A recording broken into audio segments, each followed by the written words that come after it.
আমার আমার আমার পারিবারিকভাবে আমার বাবা-মা অবশ্যই আওয়ামী লীগের রাজনীতির সাথে জড়িত এবং আমি নিজে বঙ্গবন্ধুর একজন অসম্ভব ভক্ত মানুষ।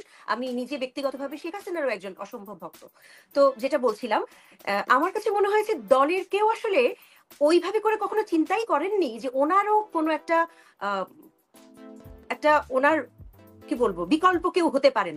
তো সেটা চিন্তা করার অবশ্যই উচিত। কারণ একটা মানুষ তো আজীবন বেঁচে থাকেন না। সেই নেতৃত্ব তৈরি হওয়া উচিত, সেই নেতৃত্ব তৈরি করা উচিত। সেই নেতৃত্ব তৈরি করার সময় হয়তোবা এসেছিল এবং আমি নিশ্চিত বলতে ভাবছি যে আমি যতদূর চিনি ওনাদেরকে, যতদূর আমি দেখেছি হয়তোবা ওনারা পরবর্তী নেতৃত্ব তৈরি করতেন। কিন্তু এখন যদি আমরা মানে ৬ মাসও হয়নি উনি এখনই আসছেন কেন? তাহলে তো ওনাকে তো আসলে কাজ করতে বা ওনাকেও ওনার দলটাকে সংগঠিত করতে বা কাউন্সিল করার জন্য হলেও বা পরবর্তী নেতৃত্ব ওনাকে তো আসলে আবার কাজ শুরু করতে হবে। ওনাকে কথা বলা শুরু করতে হবে। গণঅভ্যুত্থানের পর যেকোনো গণঅভ্যুত্থানের পর কিছু তাৎক্ষণিক প্রতিক্রিয়া হয়।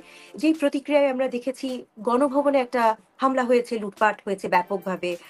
আমরা আমাদের বাংলাদেশের সবচাইতে সিকিউর যে প্লেসটা হবার কথা ছিল, যে সংসদ ভবন, সেই সংসদ ভবনে হামলা হয়েছে। সেখানে সাধারণ মানুষের আ বিকৃত উল্লাস আমরা দেখেছি।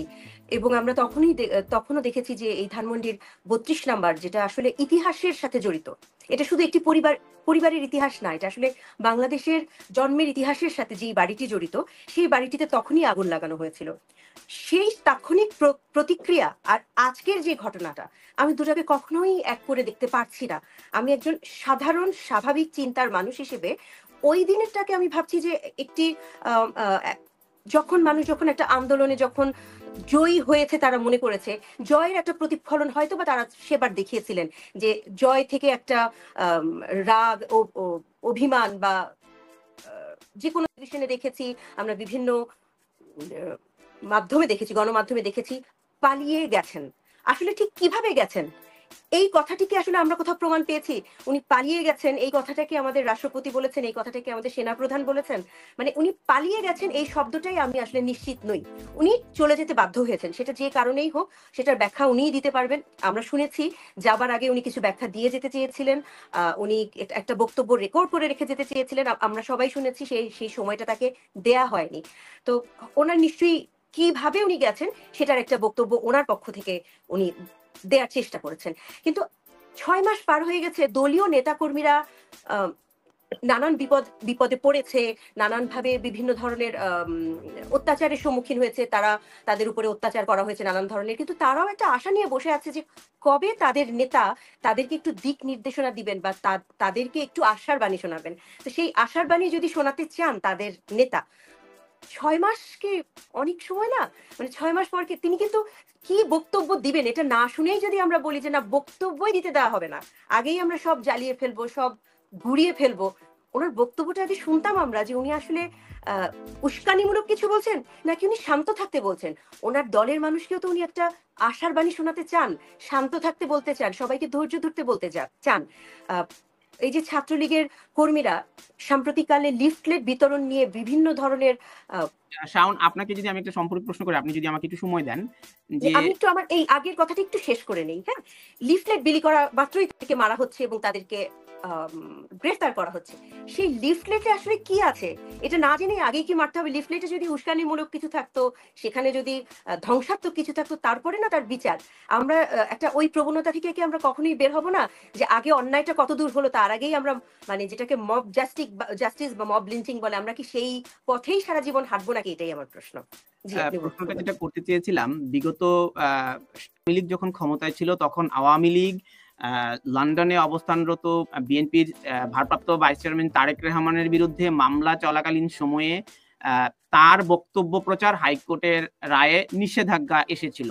আমরা এখানে প্রতিবেদন করেছি তারেক রহমানকে নিয়ে, লন্ডনের গণমাধ্যমগুলো আমরা প্রচার করেছি। কিন্তু বাংলাদেশের কোনো গণমাধ্যম তারেক রহমানের বক্তব্য প্রচার করতে পারেনি। কিন্তু তারেক রহমান নিজে ফেসবুকে কথা বলেছেন, তার সামাজিক যোগাযোগ মাধ্যমে কথা বলেছেন, কিন্তু বাংলাদেশে সেই বক্তব্যটি প্রচার করতে দেওয়া হয়নি। তো আপনি কি মনে করেন যে বিগত সরকারের আমলে আওয়ামী লীগ যা করেছে, তো এখন সরকার যা করছে সেটা ওনার মানতে বাধা কোথায়? এখন আমি একটু এই বিষয়ে একটু কম মানে আমি নিশ্চিত নই। এরকম কি কোনো নিয়ম করা হয়েছে বা এরকম কি কোনো নির্দেশনা দেয়া হয়েছে যে আওয়ামী লীগের সভানেত্রী কোনো বক্তব্য দিতে পারবেন না?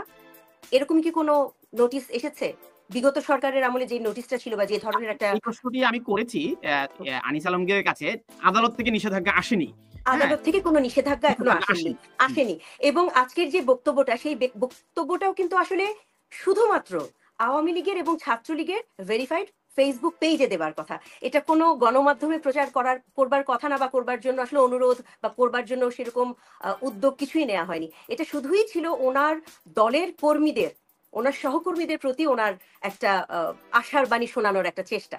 তো এটা তো কিন্তু আসলে কোনো কিন্তু গণমাধ্যম আপনাকে প্রচার আমি করছিল না। কয়েকটি স্ট্যাটাস দেখাতে চাই আপনাকে একটু থামিয়ে। তাহলে আমি যে প্রশ্নটি সম্পূরক প্রশ্নটি যে কারণে আসলে করেছি, দায়িত্বশীল ব্যক্তিদের ফেসবুক স্ট্যাটাসের কারণে আপনি দেখুন আমরা কয়েকটি ফেসবুক স্ট্যাটাস আমরা পেয়েছি। এভাবে ফেসবুকে বা সামাজিক যোগাযোগ মাধ্যমে সবাইকে রাত ৯ টায় ধানমন্ডির ৩২ নম্বরে জড়ো হতে বলবে এবং সেখানে রাষ্ট্রযন্ত্রের আসলে কি ভূমিকা? প্রশ্নটা কি আমার প্রতি? জি, আপনাকে। আপনি কি আচ্ছা। মনে করছেন যে আইন শৃঙ্খলা আমি রক্ষাকারী বাহিনী সঠিক দায়িত্বটি পালন করছে? আমি শুরুতেই বলেছিলাম যে আজকের ঘটনাটি সম্পূর্ণ পূর্ব পরিকল্পিত, এবং সেটারই প্রমাণটা আপনি একটু আগে দিলেন যে পূর্ব পরিকল্পিত বলতে যে এটা ঘোষণা দিয়ে করা, এটা কোনো তাৎক্ষণিক প্রতিক্রিয়া নয়। ছাত্র জনতা বলা হচ্ছে সব গণমাধ্যমে, এটা ছাত্র জনতার কোনো তাৎক্ষণিক প্রতিক্রিয়া নয়।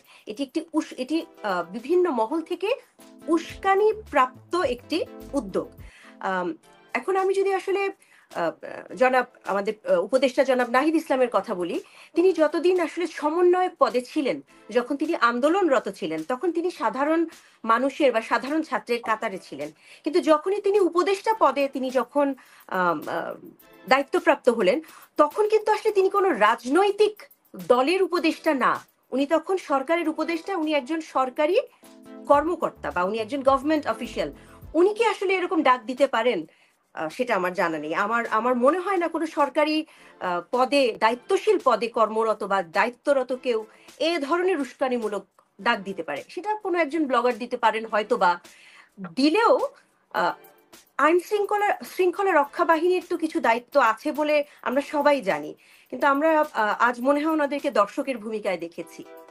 আমি ওনাদেরকে দর্শকের ভূমিকায় দেখেছি না। একটা অদ্ভুত বিকৃত সংস্কৃতির দিকে আমরা আসলে এগিয়ে যাচ্ছি বলব না। অলরেডি আমরা একটা বিকৃত সংস্কৃতিতে ঢুকে পড়েছি। যে সংস্কৃতিতে আসলে আম সচিবালয় ঘেরাও করে আন্দোলন করলেই, কয়েকটি ছাত্র আন্দোলন করলেই এইচএসসি পরীক্ষা বাতিল হয়ে যায়, অটো পাস হয়ে যায়। যেখানে আ কয়েকটা দিন রাস্তায় বসে থাকলে যেকোনো আন্দোলন আসলে সফল হয়ে যায়। আমার কাছে মনে হচ্ছে যে এবারের এখন যেই সরকারটি চলছে, সেটা আনিস ভাইয়ের মতো আমি একইভাবে বলব। আসলে যে কারা সরকার চালাচ্ছেন সেটা আমিও আসলে বুঝতে পারছি না। আমার একেক সময় মনে হচ্ছে একেকজন সরকারের মুখপাত্র। আম পরীক্ষা বাতিল, কোনো পড়াশোনা নেই। আ স্কুলের যে বইগুলো, বাংলা বইগুলোর পুরো ইতিহাস বাতিল হয়ে গেল। তারপর রাস্তায় যেকোনো আন্দোলন করলে সেই আন্দোলনের একটা সুফল পাওয়া যাচ্ছে। যেকোনো আন্দোলনের করলেই সুফল পাওয়া যাচ্ছে। আমার মনে হচ্ছে যে এই গা বাঁচিয়ে চলা যে ব্যাপারটা, এবং আমরা একটা কেমন একটা প্রজন্ম তৈরি করেছি, ফ্র্যাঙ্কেনস্টাইন প্রজন্ম। আমরা জানি না এই প্রজন্মকে আমরা যা দিয়েছি, এই প্রজন্ম আমাদেরকে কি দিবে। তো এই রক্ষা করবার যে চেষ্টাটা, এটা আমি এখনকার সরকারের মধ্যে আমি দেখছিই না। বাংলাদেশকে ভালো রাখার দায়িত্ব শুধু আ আমরা আমরা যেকোনো কিছু হলেই আমরা সবসময় সরকারকে গালি দেই। আমরা এটাই করেছি। আমরা গত ১৫ বছর আ কি হয়েছে সেই গালিগুলো আমরা দিয়েছি। আম তারপর যদি আমরা ওই গালিটা দিয়ে যদি আমরা ক্ষান্ত থাকতাম এবং আমরা যদি আশা করতাম যে এখনকার সরকার ভালো কিছু করবে, আমরা যখন দেখছি যে এই সরকার কিছু করছে না, আমরা আবারও সরকারকেই গালি দিচ্ছি। আ আমরা মানুষ হিসেবে কখনো পরিবর্তন হই না। এটা আমাদের সবচেয়ে বড় দোষ আমি মনে করি। আ আম আমরা আমরা একটা প্রচন্ড অসুস্থ রাজনীতিতে আমরা নিজেরা বিশ্বাস করি। আমরা অসুস্থ সংস্কৃতিতে বিশ্বাস করি। সেটা সামাজিক যোগাযোগ মাধ্যম হোক, সেটা আ আ যে গ্রাফিতির অনেক প্রশংসা আমি বহু বিদেশীদের কাছে করবার চেষ্টা করেছি। সেই গ্রাফিতির মধ্যে যে কি জঘন্য সব ভাষা, বাংলা ভাষায় যে কি জঘন্য রকম গালি সেই গ্রাফিতিতে দেয়া হয়েছে আমাদের আম আ সাবেক প্রধানমন্ত্রীর নাম জড়িয়ে। তো আমাদের মধ্যে যে এই নোংরামোটা, মানুষ হিসেবে আমরা যেন সেটা ত্যাগ করতে পারি, সেরকম একটা আশা আমি বাংলাদেশের জনগণের কাছে রাখবো। এবং অভ্যন্তরীণ যেই আমাদের আ অ অভ্যন্তরীণ না, ইন্টারিম গভর্নমেন্ট আমাদের যে, তাদের কাছে ওনাদের কাছে আশা করব যে ওনারা আসলে জনগণ বলতে ওনারা যে ছাত্র জনতা এই করছে বলেন, ওনাদের দায়িত্ব আছে। ওনাদের যে দায়িত্বটা আছে সেই দায়িত্বটা ওনারা যেন একটু ঠিক মতো পালন করেন।